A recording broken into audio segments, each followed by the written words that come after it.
do you do, ladies and gentlemen? I've got a shocking cold, so sorry about the bad audio.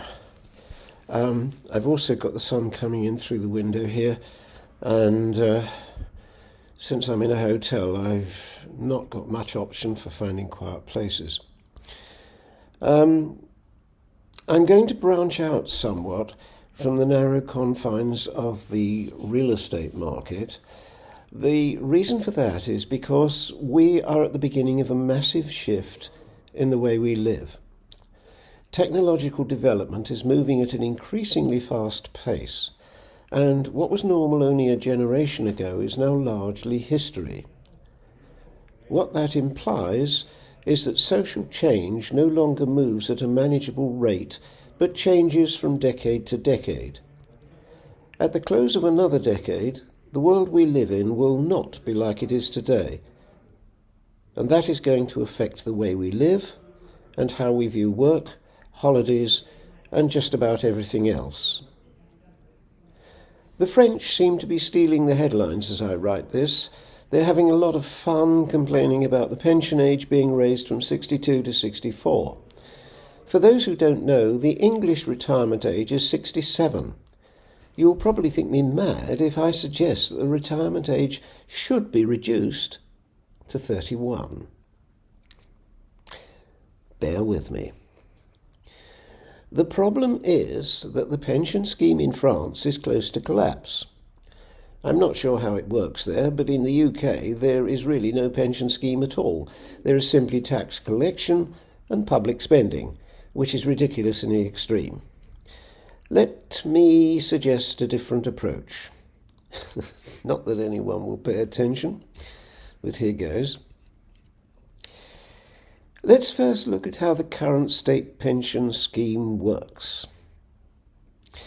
Or should I say fails to work. The idea is simplicity itself. When you start work, you pay a certain amount to the government, which is supposed to go towards a pension fund. When you reach pensionable age, you stop paying in and the government starts paying out. There are several things wrong with such a naive model. Let's deal with the unimportant points first so we can clear the decks. Way back in 1909, when the government decided to approve a pension scheme, there were very few people to claim a pension. I believe in its first year of operation, only 400,000 people were eligible to claim. To start with, you had a working population paying in, and a few old folks doing the collecting. Did no one honestly think that as time progressed, the number of people passing pension age was going to increase? Obviously not. Maybe the assumption was reasonable, as life expectancy was round about 47 years in those days. So the whole scheme was predicated on the assumption that with improving health care, life expectancy would stay the same. Only a government could institute a scheme which was based on the premise that the system wouldn't ever need to work. Most people will pay in and then conveniently drop dead before they reach the magic age at which they could collect. While very few people reached pensionable age, the system worked well enough despite its obvious flaws. It shouldn't have been beyond the sane person's brain power to realise that you can't set up a scheme based on criteria that assume the end result won't be any use to most of the people paying in. But I guess that's par for the course. The first problem was that people didn't actually pay into a pension scheme in the first place. They simply paid another tax which was not ring-fenced for pensions. Secondly, nobody thought to include the problem of generating increased dividends to cope with increases in costs. In the late 40s, was there no such thing as inflation?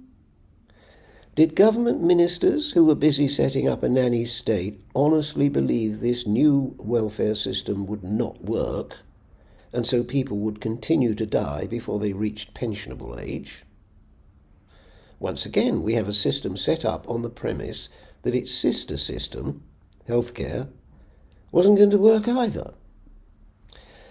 I will never understand government, but let's press on. Nobody considered how many people would be collecting in the future.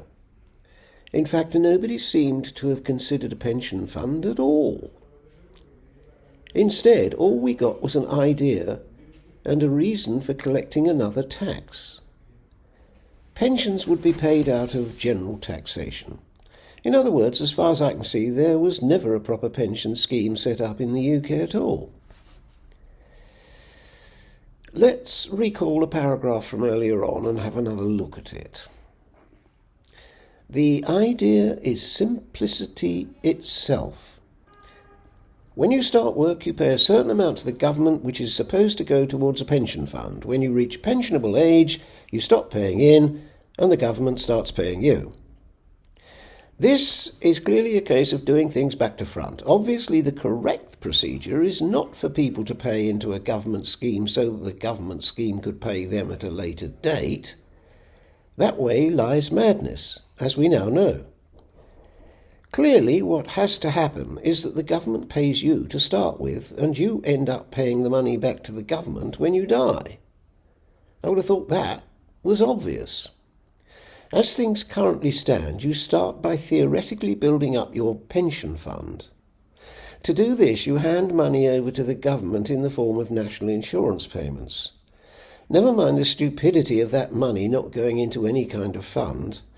Not only do we have someone paying a minuscule amount of money each week into a tax black hole, but there is no way for the money to accrue any extra value in terms of dividends, and therefore grow over time to cope with expected inflation. Instead, it gets spent on a daily basis supporting whatever the government of the day thinks it ought to support. Using such a framework, it is obvious to the meanest intelligence that money put aside today and spent today can never hope to grow to have a similar or better value sometime in the distant future, which is, I would have thought, the obvious basic criterion for any pension fund. You don't build up a pension fund by starting with a deficit. You need to start with capital. You need to start with a fund that will grow. The current methodology can't work for two reasons. First, because there is no fund into which you can drip feed any money. Second, because there is no lump sum to get you started on the path of growth. With a pension, you need to start with a fund that contains something to grow. Let's start again. What is a pension scheme supposed to be for? Answer: to provide me with an income when I reach, let's say, the age of 70. So let's start right there. We start by having to make an assumption, and that is the most difficult part of the computation. How much money is going to be needed to provide a worthwhile payout in 70 years' time? 70 years ago, a pension of about £5 a week would have probably been adequate. Today, £5 will buy you 2 beers. Actually, in London, I think it'll only buy you 1 beer. Luckily, there's a way of coping with this problem. It's the value of money that keeps falling, but the value of things vis-à-vis each other tends to remain relatively stable.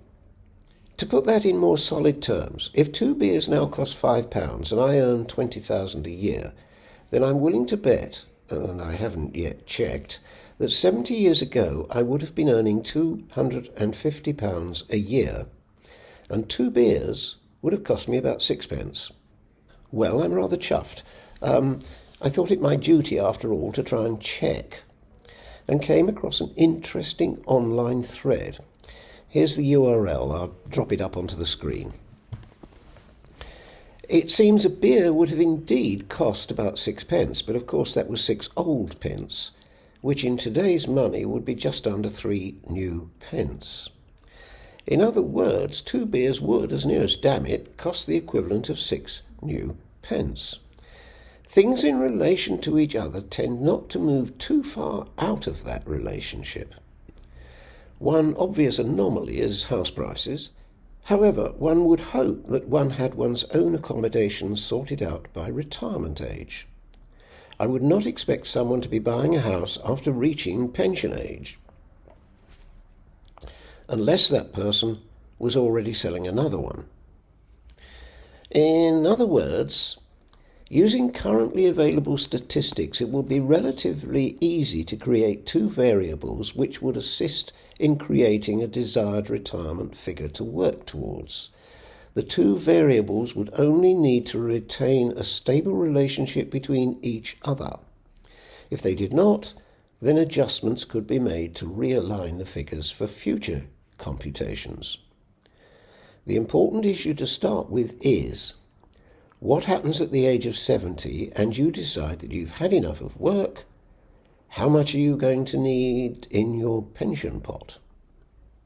This is the crucial figure you have to kickstart your calculations. We then have to work backwards from that. You can strip out the cost of bringing up the kids because they will have long gone, one hopes. There will be no more season tickets needed to get to work and so on, but there must be other costs you want to add instead. I'm going to assume I want a pension not much less than my current income. Looking at current pension schemes, one relationship seems to stand out. Retire with 2/3 your last salary. I am told the average wage in the UK at the time of writing is £24,000 a year. It doesn't matter if that figure is wrong. I'm concerned here with methodology, not exactitude. Do remember that the £24,000 salary is before tax. After the various deductions, the take-home amount is probably closer to £19,000. 2/3 of that is about £13,000. I'm going to assume that a pension fund should be started at birth, and that it should be ring-fenced in a fund that cannot be touched until the person reaches the age of 31. At that age, the fund can be kept untouched and allowed to continue growing. Or the annual dividend could be taken and used as pension income. We have to link two figures together, as mentioned earlier, the average inflation rate over a period and the average rate of return on the invested funds. Those figures have to be kept in a relatively tight relationship. That means we can make a reasonable assumption as to the figure needed to provide the pension amount mentioned above. The question we have to answer is, what would provide an income or dividend of £13,000 a year today? Assuming a 5% return on capital invested, the figure would need to be £260,000. Assuming the relationship between inflation and ROI can be kept reasonably linked, this should be possible.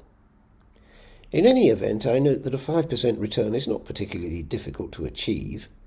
I don't have a single investment that produces less than 8%, so it should not be beyond the wits of a professional investment committee to do better than me.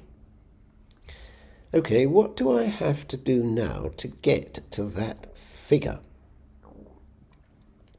The current scheme starts at 0, so a lot of working compounding is expected. That won't ever work with the present system, as we can now clearly see. So this is how doing things the other way round will pan out. When a child is registered after birth, the government will pay the sum of £60,000 into a pension fund for that child that will be commercially run, not by the government, along the lines of a sovereign fund, for the exclusive use of the new arrival.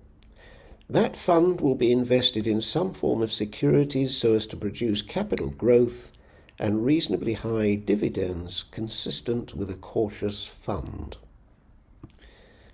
That increasing sum will be locked in until the person reaches the age of 31. If the person dies before reaching that age, the amount in the fund will revert to the government's pension fund, the sovereign trust, and will be available for future persons to receive the initial starter payment. As time goes on and inflation eats away at the value of a fiat currency, that figure will itself have to rise. I'm going to assume that one way or another the fund will produce at least 5% a year. That is easily achieved at the moment by investing in a mixture of solid companies, property markets and new technology. If the figures I am using don't prove to be good enough, then they will need to be adjusted so they do produce the right end product. At the age of 31, our pension person can now access his pension fund. This means he's entitled to stop work and laze around for the rest of his life. He will not be entitled to any state benefits, such as job seekers allowance or sickness benefit. He will be assumed to be a pensioner in receipt of his pension and no longer dependent upon the state. I am here paraphrasing roughly what my father in later years took as one of his favourite rants. He always claimed that the aristocracy in days of old, which meant roughly the period of the 18th and 19th centuries, used to put aside a sum of money upon the birth of a child. That would be invested probably either in the family business or consols, or a combination of the two. And that person would inherit that fund upon reaching the age of 31 and would then be self-sufficient. That was the theory, anyway. The person in my example would not have to collect his pension. He could carry on working as long as he liked, even until his death somewhere in his 80s, should he so wish. He could just take out what he needed at various times. No one would be allowed to take out more than a predetermined ratio of available funds to the underlying trust fund yield. For instance, one would not be allowed to deplete the underlying fund by more than the amount the fund would need in order to pay out the pension prescribed. When the person died, their fund would revert to the sovereign trust, and in this way the pension fund would, over time, be able to up its ratio of payments to the claimants, or at the very least be able to keep up with the rate of inflation. The fund would always increase in value, whereas with the current scheme, the notional fund is always in debt. The result would be a pension scheme that not only functions properly, but one that probably makes surplus money. For example, I can think of several ways in which the fund would be beneficial to other sectors of the community. At the time of writing, there is much argument about immigration. I'm all for the free movement of peoples, but I am against people moving to a country simply to take advantage of the benefit system. First, people would only get the initial pension payment into their own pension account at the date of their birth. If they were born in another country, then they would not be party to the pension scheme, but would have to pay into their own pension scheme on a private basis. It would also mean that no one between birth and the age of majority, currently 18 in the UK, would be eligible for state support, as those of working age would be the responsibility of their parents until they reached majority. Similarly, all those of age 31 and above would be taken out of the support system because they would be deemed to have their own pension, which should be sufficient to support them. This would cut the Social Security bill by a huge amount. This scheme would also generate a very healthy investment pot.